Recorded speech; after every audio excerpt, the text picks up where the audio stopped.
the NBA launched an investigation into the Philadelphia 76ers.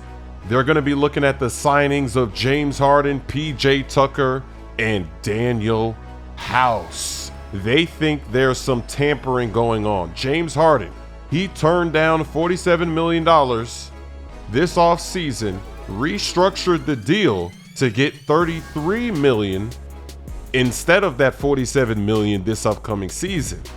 Normally, NBA players would never do that. They would never take that type of pay cut. That is a steep pay cut. So the NBA believes that maybe James Harden and the Sixers, Daryl Morey, maybe they have some kind of deal behind the scenes, which is not allowed.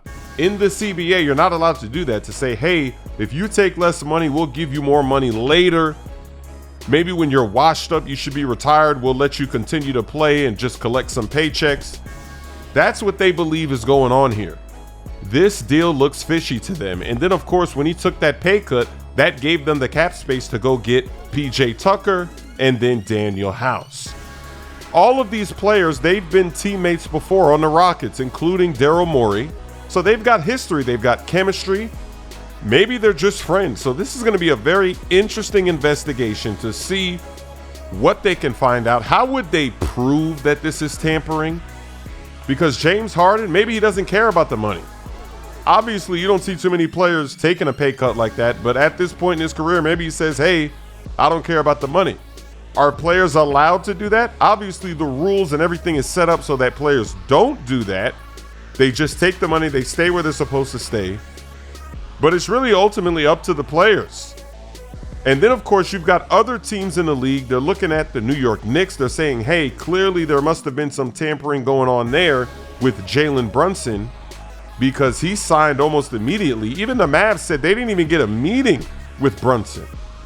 He already had his mind made up. The Knicks already had the contract ready. They were clearing the cap space.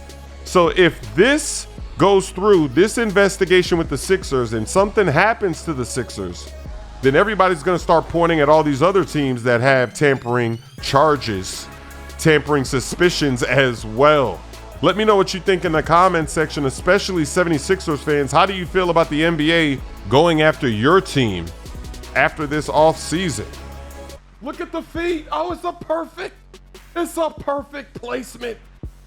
That is the best free throw line dunk yet. I'm not on the line. That was beautiful. Off vert, no dribble, just caught it and went. Just caught it and let it fly.